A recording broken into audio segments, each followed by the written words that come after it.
Hello everybody, welcome back to Read and Reread. I am Angelia and today it is time for Friday Reads on the last Friday of May. I am still here in my house, as you can see. Surprise! Let me give a very quick summary of the saga of the traveling and the not traveling.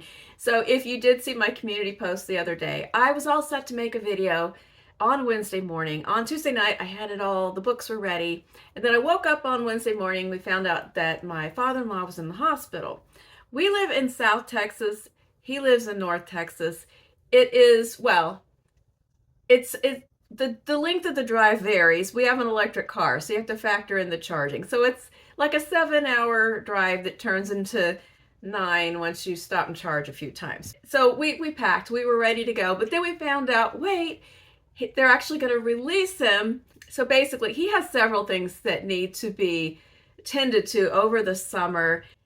And we want to time our visit so that we're actually there when he needs the help, which would be, these are all going to be outpatient day surgeries, and then he will need help to be there on hand when that happens and then afterward. So because he was sent home pending the scheduling of the first procedure, we're now waiting to find out the dates of that, which will probably be in the upcoming week or so. It's a blessing that we are retired and very flexible, so we can throw things together with pretty short notice, and now we're just waiting to find out. So since I'm here, I'm going to do Friday Reads. Now, my lost video, though, I just want to throw this out. So I was going to do a video about Big Book Summer in the post. You saw the books I'm thinking about for Big Book Summer. Should I still go ahead and film the video and talk about the books and why I've chosen them? Or was that it? Should I just move on to something else? Let me know. Do you want to hear more about those or something else? And I can't guarantee there will be anything at all because I might suddenly have to leave. So who knows? But today we're going to talk about the week in reading because whatever else is going on, I'm still reading. The first book that I finished that I did talk about a little bit last week was Dead End Memories by Banana Yoshimoto and translated from Japanese by Asa Yoneda. And this book is short stories. There's 5 short stories. They are not linked short stories. They are separate, but there are some recurring themes and situations. And I liked this. I liked her writing. I would read another book by this author. I think I'd prefer to read a novel to see how her style unfolds in a longer work. And several people mentioned her book Kitchen, so that's probably the one that I will try at some point in the near future. This one, I did like it. I didn't totally love it. There was a couple of stories that I really, really enjoyed. I liked her longer stories. This is another indication that I should read a novel because her longer ones that were 50 or 60 pages, I really settled into those and got involved and cared about the narrator. The shorter ones, they kind of came and went and didn't stick with me very well. The last story, Dead End Memories, is really, really quite good about a young woman who is spending a summer of her life recovering from a breakup and a friendship that she makes. And that was memorable. Also, the beginning story about the couple where the young man has the ghosts in his apartment. And then there's a couple more, and now I'm like, wait a minute, which story was which? And they're kind of all blended. Part of it's because certain elements kept reappearing. She refers in 2 different stories to a certain cartoon. I looked it up. It's an actual Japanese cartoon, and now I can't remember what it was called. Oh, Doraemon and Nobi. And there's 2 different stories where a character refers to that cartoon. And in both cases, the character uses that cartoon as an example of what they think actual happiness or love should be, or friendship. And it seems like she was working on an idea. And I don't know if this is a thing where if you were Japanese, everybody knows what this cartoon is and knows just what she's saying and you could agree or disagree. For me, I looked it up and it didn't really work for me because I've never seen this cartoon. So that's the kind of thing that happens when you read translated literature. There's cultural references that maybe they're not going to hit the mark unless you do some further research to understand why that would be appearing in the story. I do think it's interesting that she used it twice in 2 different stories. From the standpoint of thinking about a writer's craft or a writer's mind, what is she working with there that she had to come back around and think about that again? And I was sufficiently interested that I would like to read something else by Banana Yoshimoto.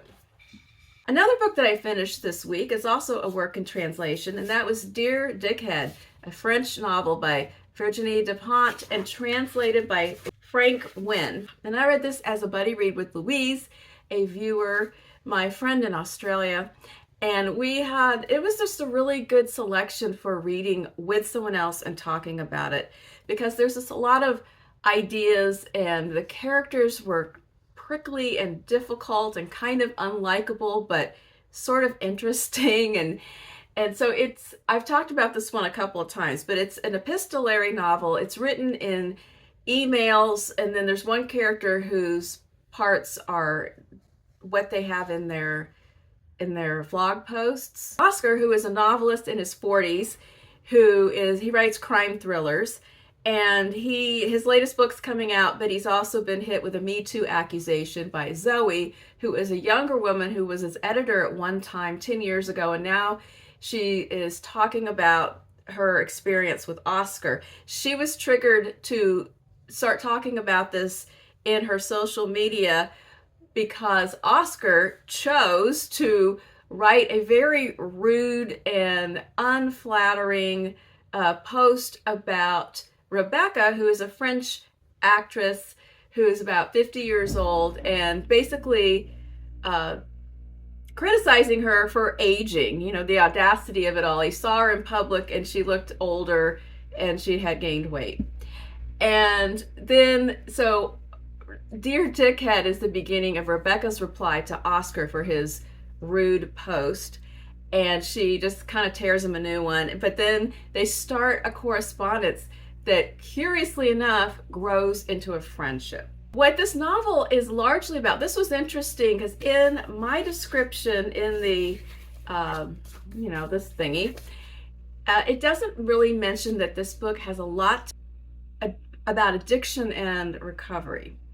And a lot of the book is about that because both Oscar and Rebecca are struggling with addictions, and they're at different points in that journey, and then COVID hits. And so there's a lot in there. They're talking about their history with drugs and alcohol, and they both start going to Narcotics Anonymous during the course of the story.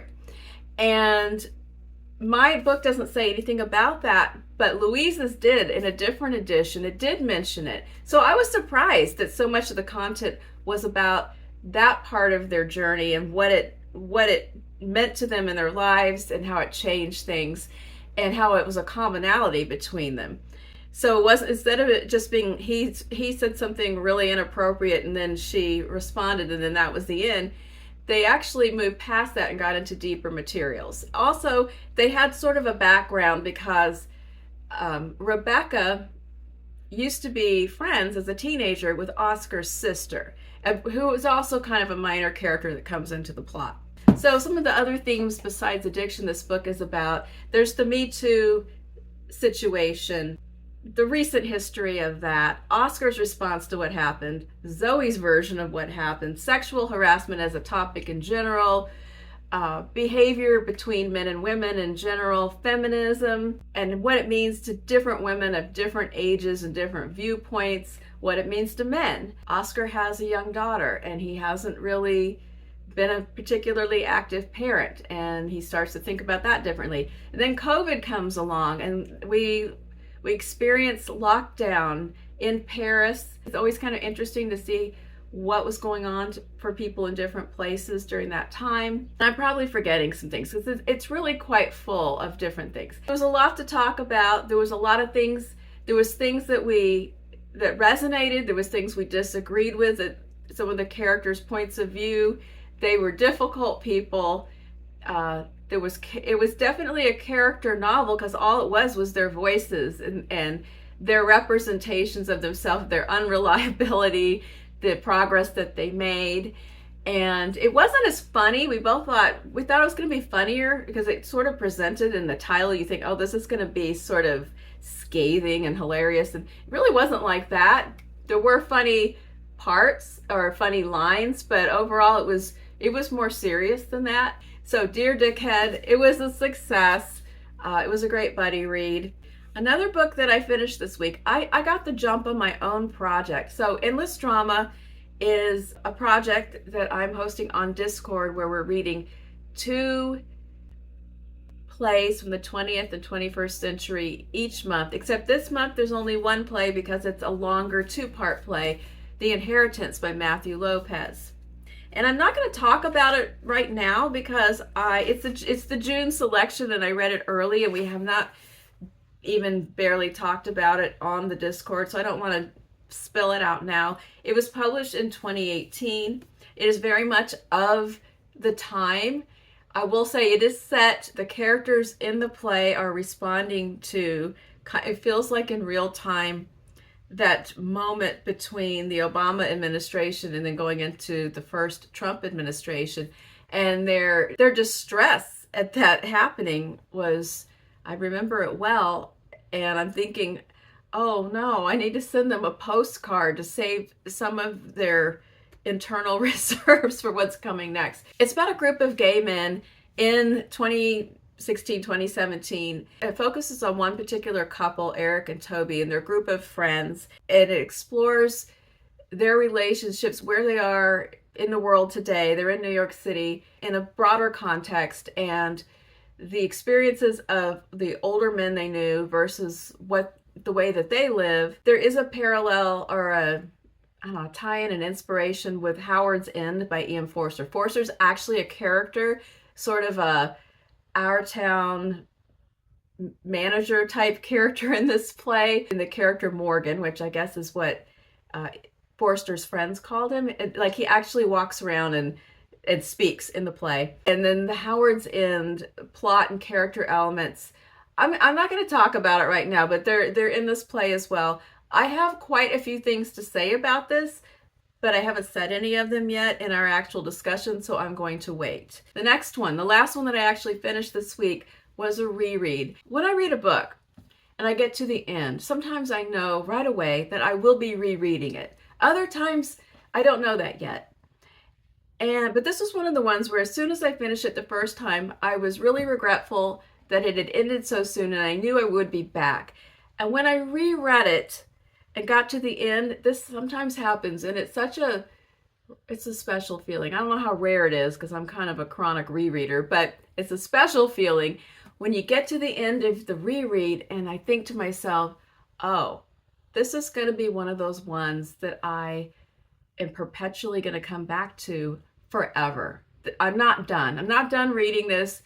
And that is A Month in the Country by J.L. Carr. And I know that it is big book summer, but if you have any room at all for one special shorty, this should be it. If you have still not read A Month in the Country, stop what you're doing. The video's over. Go and make sure you have a copy of A Month in the Country, because it is just the most beautiful, incandescent little flickering flame of a quiet gem. I love this book so much. I loved it the first time. I think I loved it even more the second time. Knowing the whole story and then being able to linger more on the structure and the sentences, the moods, the word choices, the emotions, the descriptions. I should make a video sometime called The Damn Near Perfect Novels, because this is one of them. It is just that fine. And it is about a man named Tom Bergen, a very young man in his early 20s it's 1920. The book was written in 1980, but you can't tell. You feel like you're reading something older. The setting is 1920, and he is a very young veteran of World War I. He has what is then called shell shock. He has a stutter. He has a facial tic happening, a sort of a series of facial seizures that happen, especially when he is in an uncomfortable position, a socially awkward moment, things like that. and he's been told that it will dissipate. And he also came home from the war to find that his wife has run off with another man. And he takes this job for the summer in a small village in the countryside. His line of work that he is trying to establish now that the war is over, that what he was studying before the war began, is art restoration. He specializes, it's going in and restoring or uncovering lost mural artwork in church walls. And so this particular town, there was an eccentric older lady who knew that the church in town had a mural or wall painting that had been covered over the centuries with whitewash and paint. Something was under there. She had chipped away and seen a little bit of it. And she leaves some money in her will to hire someone to restore the painting. She also left money in her will to find a relative that she thinks is buried somewhere on the grounds outside this church, and she wants this person exhumed and moved properly into the cemetery. And she left money to hire someone else to do that. That character is Charles Moon, and he is another young veteran who also is suffering. He has night terrors, and he is a fabulous character because he was hired to find those bones, but he's really doing his own secret archaeological project. And so they strike up a bit of a friendship. But Tom really just wants to live up on this scaffold at this church and do this job and have something for his resume and not get involved in the town, just really be quiet and try to find some inner peace and make some personal progress and just calm himself and just stay out of things. Doesn't work out like that because the town is very curious and wants to involve him in all sorts of things. The women just see a young man who's living on a scaffold and has nothing to eat, and they're sending baskets of food, and he gets roped into participating in all kinds of things. So there's a lot of humor. It's very warm. And this, I'm going to put it down. This is a book that it's funny. There's some parts that are just laugh out loud funny, but it's also so emotional. He's telling the story, I forgot to say, he's telling the story from later as an older man, reflecting back on this one summer and how it was a turning point in his life. And it's so beautiful and bittersweet and melancholic. And he has sentences and passages in this book that just break my heart and mend it in the exact same moment. They're just, the prose is so exquisite. And his thoughts about the moments of happiness and how you don't know when they're going to hit and how long they're going to last. And then you can just look back on them and cherish them, but they just kind of devastate you at the same time. I mean, the book is just incandescently beautiful. Absolutely not a word out of place in this short novel. Have I talked it up enough? I love A Month in the Country. I love it so much that I read it twice, and I'm afraid to read another book by this author for fear it won't live up to my hype. So if you have read other books by J.L. Carr and you think it is safe for me to tread in another direction, let me know what I should read, because I don't want to leave. I feel like, I don't know, I just want to stay in there forever. It's just so lovely.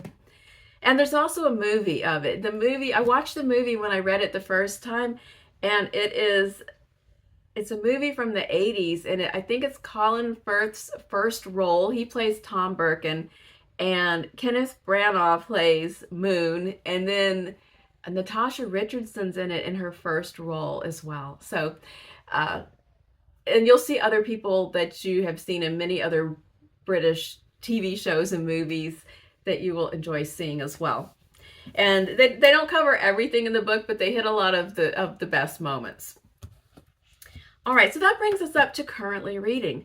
I just started reading Mary Oliver's Poetry Handbook. This is officially my nonfiction book for June, but I picked it up and read the introduction yesterday, And I think I'm really going to enjoy this. This is going to be my nonfiction selection and my companion to poetry that I read over the next month. She taught poetry workshops, and she felt like the students that they need to stop and spend some more time actually reading poetry and learning about the structure and the emotion. She talks about the mechanical craft and the magic that come together to make a poem. And so it's for writers of poetry, but it's also for readers of poetry. And she talks about having your anthologies nearby and just reading poetry deeply along the way as you read what she has to say about poems. So I'm really looking forward to her guidance and her suggestions and what she can help illuminate for me as a very casual reader of poetry. Even though I was an English major and have 2 degrees in that, I never really focused on poetry. Mary, lead the way. Then last night I did start to read, I only read like the first 5 or 6 pages of Glyph by Highsmith. This is one of the selections in my 60 before 60 wing of my project called Science Fiction Double Feature, in which I will endeavor to read 30 specific speculative fiction novels between now and October of 2026, when I hit that particular landmark. And apparently I did not adequately explain in my announcement video that this means that I will be reading 2 books a month of speculative fiction, and then also my 2 rereads. The speculative fiction are in a Discord, so people can join in with me with any books they would like to read, and some people were rather startled to discover that there would be 2 books in the month of June and each and every month thereafter. But I don't expect anybody to want to read each and every book that I picked out that I want to read. So it's up there for people to join and come and go as they wish and read the ones that they would like to participate in. So no pressure to stick with it and barrel through all of it, because I've set myself up this mighty task, but obviously I want everyone else to just have fun and pop in when they want. So the first one is Glyph. There are several people that are planning to read it with me. This was originally going to be a buddy read with Pat, and then the project, I decided to move up the time frame, and she graciously agreed that we could just open it up and put it into the project. And so she and I and a bunch of other people will be reading Glyph. And so I'm very excited. I've been wanting to read a book by Highsmith for some time, and this will be the first one.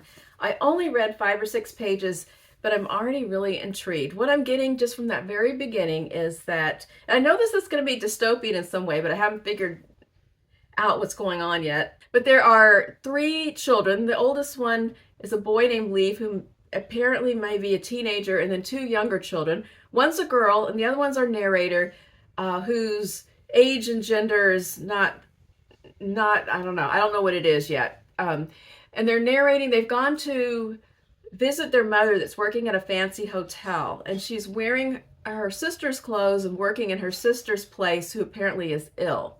So their mother has this job for the summer. I don't know if it's a situation where the people there know she's working in her sister's place, or they do, but apparently this is like as a placeholder so that her sister does not lose this job.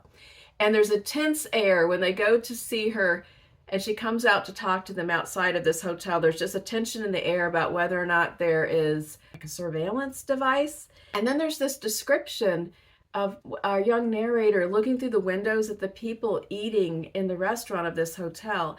And this description is what really hooked me and made me feel like I'm going to love Highsmith's style. I'm just going to share that one little bit. They walked by and they thought maybe they could see their mom working inside this restaurant. We couldn't spot her. There were so many people. The inside restaurant full, the outside front courtyard restaurant full too. Of people the like of which I had never seen, not in real life. They were so beautiful, coiffed and perfect. The people eating in the restaurant of the place our mother was working. They were smooth, as if airbrushed, as if you really could digitally alter real people. I saw a table with what looked like a family at it, a woman, the mother, presumably elegant, raising her fork. It had a piece of something on it, and she put it to her mouth rather than in her mouth, as if she was automatonic. Then her arm and hand put it back down on the plate and then raised it again. Next to her, a boy, elegant, stirring indifferently at what was on his plate and staring into space. Then the man, the father maybe, rotund but elegant, dressed as if at an awards ceremony off TV and scrolling a phone instead of eating. Then a girl. I couldn't see what she was doing, but she was elegant even though she had her back to me. It was like they all had their backs to me, even the ones facing me. Their disconnect was what elegant meant. So I got that far and had the good book tingles and thought, ooh, this is going to be a good one. So that is where I'm at there. I stopped right there and read that part like 3 times. Oh, I gotta get a grip on this before I proceed. All right, so that is going on. The other book I'm going to start this weekend is Strangers on a Train by Patricia Highsmith. We are jumping right into that June TBR. This is going to be a buddy read with my friend Michael. We read The Talented Mr. Ripley last June. We both loved it. And we've talked all year about reading more Patricia Highsmith. The time is now. So we are going to start this weekend. So that means that I will be very busy reading the Poetry Handbook and poetry with it, and these 2 novels. This is what's going to be going on. After the weekend, I'm not sure. Travel plans indistinct, but in the air. So let me know what you are reading this weekend, what is happening. I will be back. Hopefully I will be able to get one more video in before I go, but I'm not sure. Something will happen. I'll post or make a video. I think I'm going to take my stuff with me too. So if I want to make a video while I'm out of town, I can do that as well. So have a great weekend, and I will talk to you soon. Bye-bye.